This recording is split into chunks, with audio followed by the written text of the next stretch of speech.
lacagta la yiraahdo cashuurta ee miisaaniyadda lagu salaynayo meelaha ay gelayso adeega meelaha ay gelayso ma aha iskama laha madaxweynuhu wasiirka maaliyadda ma laha baarlamaanku ma laha idinkaa leh waa dood cilmiyeed lagu lafagurayay miisaaniyaddii sanadkii tegay 2018 waxaana kulanka soo qabanqaabiyey guddi hoosaadka golaha wakiilada u qaabilsan ilaalinta iyo dabagalka hantida qaranka halkan oo ah hoolka kaafiya magaalada Burco ayaa waxaa ku kulmay bulshada qaybaheeda kala duwan ururo iyo ardayda jaamacadaha iyagoona halkaasi ku lafaguray miisaaniyaddii sanadkii tegay 2018 iyo waliba qaabkii miisaaniyaddaasi loo maamulay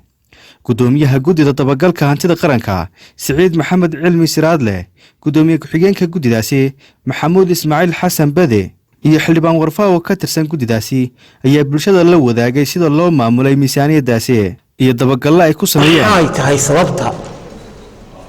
dadweynaha loogu soo bandhigayo xisaab xidhka lacagta la yiraahdo cashuurta ee miisaaniyadda lagu salaynayo meelaha ay gelayso adeega meelaha ay gelayso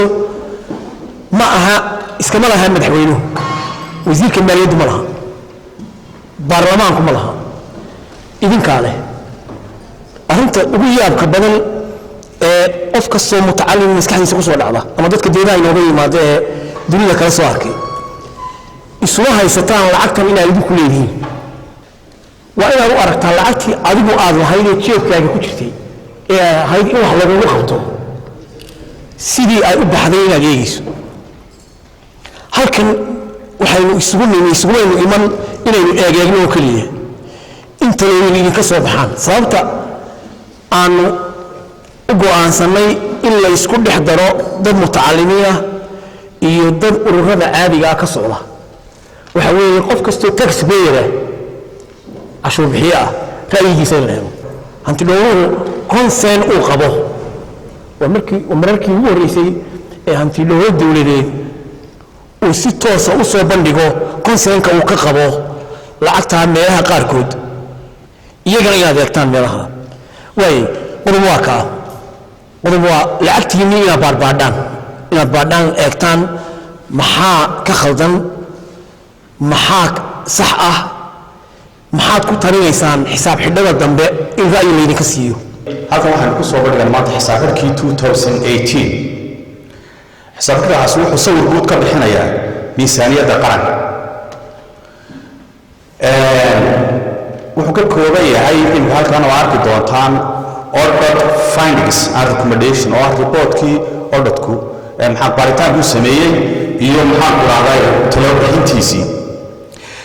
wuxuu arki doontaan wasaaradaha iyo hay'adaha baaritaanka lagu sameeyey waxa kale oo aad arki doontaan mashaariicdii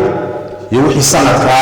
maxaa ku raacay follow projects ku jiray baad eegi doontaan kuwa isku taagi doontaan ee ka mid ah waxa weeye nidaam decentralization waxaan u baahanahay adeegga bulshadu ma wada gaaray gobollada sawirka wada bixiya mashaariicda laga wada fuliyey intee leeg baa maxaa ku raacay isbedelin turkoodu yahay arrinta ugu muhiimsan waxa weeye in markaa doodeen iyo discussion-keenna uu ka soo kon maxsuul hadhowta lagu binayn karo oo maanada waxaan golweynaha la geenaya oo la gelaya interviewda ka dhalanaya golaha loo bandhigaya marka maxsuul wanaagsan inagoo maskaxdeeda brainstorm samaynayna oo maxaan ku dhahayaa waxyaalaha positive-ka maxaa abshood gareeyna sheegayna si loo helo check and balance loo helo mar walba waxaan dabagalaa anagu hanti dhowraha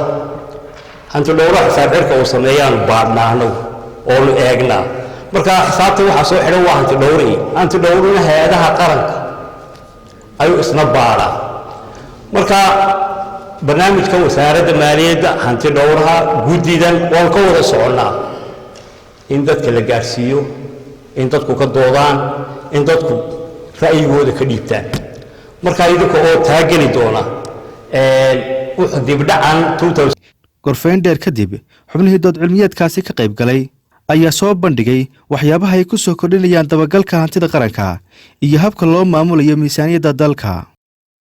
qodobada runtii aan halkan ku soo qornay waa qaar badankooda laga hadlay laakiin wixii xoojin u baahan baan sheegaynaa ka koowaad oo ah in xisaab xidh caalamiya la sameeyo oo system sax la raaco inta labaad sidee wax loo saxaya mar walba siyaasad waa la dejin karaa laakiin waxa ka qiimo badan fulinteeda sidee ugu wanaagsan wax loo fuliya dunidan horumartay hada jeer ka hadasha transparency-ga in wax walba ay daafurnaan ku jirto bulshada la socotaa de waxay isticmaalaan systemyo software database online baa jira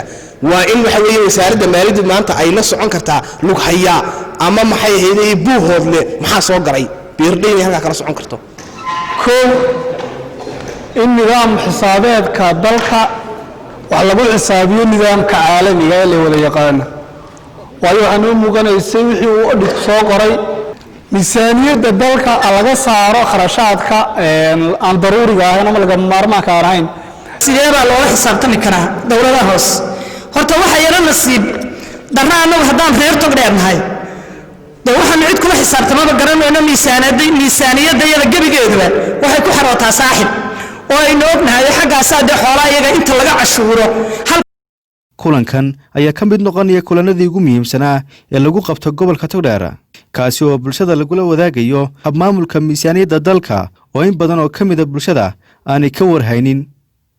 Shaafici Maxamed Ibrahim telefishinka caalamiga ee Somali Cable magaalada Burco ee xarunta gobolka Togdheer